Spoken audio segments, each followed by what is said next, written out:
Dans cette deuxième partie, on va regarder l'exercice 3. Alors je vais partir du fichier travail que j'ai mis en place où vous trouvez le travail à faire en cours et compagnie.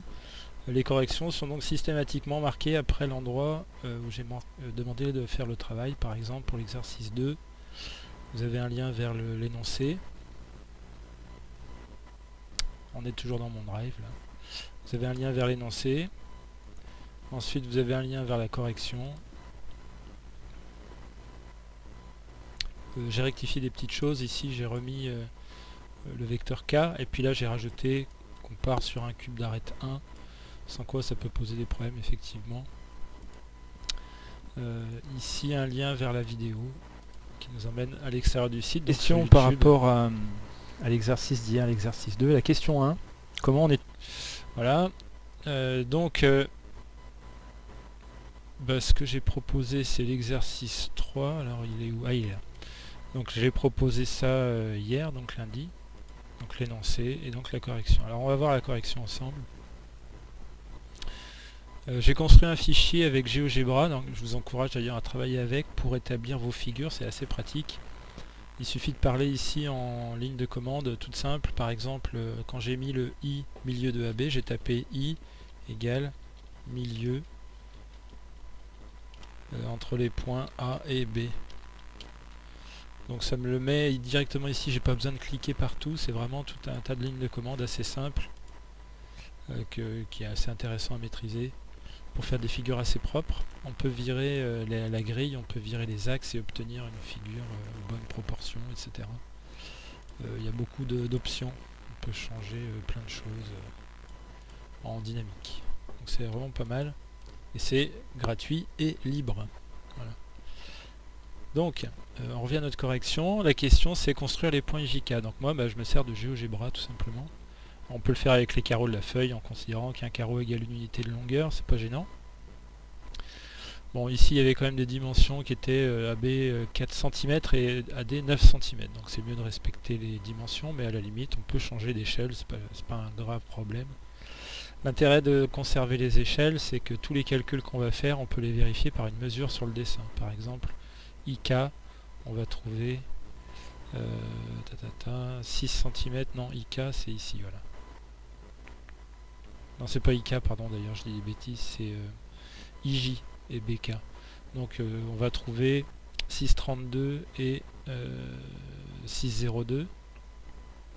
Et donc ça, on peut le mesurer sur le dessin si on l'a fait à l'échelle. Donc c'est l'intérêt de respecter l'échelle. En dehors de ça, tout l'exercice se fait sans respecter ces dimensions-là, c'est pas gênant. Donc construire les points, on va considérer que c'est fait, ce sont des milieux et des tiers, donc là il suffit de couper en 3, sachant qu'on a pris AD égale 9 cm et que c'est un rectangle, et bien BC mesure lui aussi 9 cm, les côtés opposés sont de même longueur, et donc 2 tiers de 9 c'est 6, donc je vous épargne les calculs. Le point J est à 6 cm du point B. Le fait de l'écrire comme ça, BJ égale 2 tiers de BC, ça nous indique que le vecteur BJ et le vecteur BC ont la même direction et le même sens. La même direction, ça veut dire qu'ils sont collinéaires. Le même sens, c'est pour dire que quand je vais de B vers J, c'est dans le même sens que de B vers C, c'est-à-dire ici vers la droite. Ça, c'est parce que le coefficient 2 tiers est positif. Si 2 tiers, on l'avait remplacé par un coefficient négatif, on aurait eu BC dans ce sens-là, et on aurait eu BJ dans l'autre sens, de l'autre côté. Voilà. Donc, pour placer le point J, voilà comment il fallait s'y prendre. Ensuite, I et K sont des milieux de segments, ça c'est facile. Question 2, en fait ici, ce qu'on appelle la relation de Chasles. IJ égale IB plus BJ, c'est la relation de Chasles. On fait un passage par un point intermédiaire. Par exemple, AC, c'est AB plus BC, par exemple, si on a envie. Alors pourquoi on découpe IJ en IB plus BJ? Je vais me servir de ce dessin-là. IJ, pour aller de I vers J, c'est comme aller de I vers B, puis de B vers J. C'est parce que ces deux directions-là sont des directions orthogonales. De la même manière, BK, si je l'écris BA plus AK, je vais avoir deux directions orthogonales. Alors quand je passe au produit scalaire IJ scalaire BK, quand je transforme IJ avec la relation de Chasles, j'obtiens ça. BK avec la relation de Chasles, j'obtiens ça. Et j'utilise ici la double distributivité. Elle marche encore avec les produits scalaires. Donc on va distribuer IB sur BA, IB sur AK, BJ sur BA, BJ sur AK, comme on le ferait avec des parenthèses et des lettres ou des nombres à l'intérieur. Ce qui nous donne 4 sous-produits scalaires. Le truc, c'est qu'on a décomposé avec la relation de Chasles chacun des vecteurs suivant deux directions orthogonales. Donc on a deux produits scalaires, les deux au centre, qui sont nuls. Si on regarde IB et AK, IB direction disons verticale et AK direction horizontale, enfin en tout cas ils sont tous les deux sur des directions portées par deux côtés consécutifs d'un rectangle, donc qui forment un angle droit. Donc ces deux produits scalaires sont nuls. BJ et BA pareil. BJ et BA sont portés par des côtés orthogonaux, donc produit scalaire nul. Enfin, il reste à calculer les deux autres. Alors comme ils sont collinéaires, IB et BA, vous avez IB et BA qui sont sur la même direction, par contre ils n'ont pas le même sens. IB, de I vers B je vais vers le bas, de B vers A je vais vers le haut. Donc on a ce signe moins. En fait ce signe moins il vient d'où? Il vient, si vous vous rappelez bien, de produit scalaire égale norme du premier vecteur fois norme du second vecteur fois le cosinus entre les deux. Quand ils ont le même sens, le cosinus est nul. C'est ce qu'on verra d'ailleurs pour BJ et BJ et AK. Ils ont la même direction, donc le produit scalaire est nul. L'angle entre les deux est nul. Par contre, IB et BA forment un angle à 180 degrés, c'est-à-dire pi. Donc le cosinus de pi, c'est moins 1. Bon, on retrouve donc ce signe moins à cause de ça.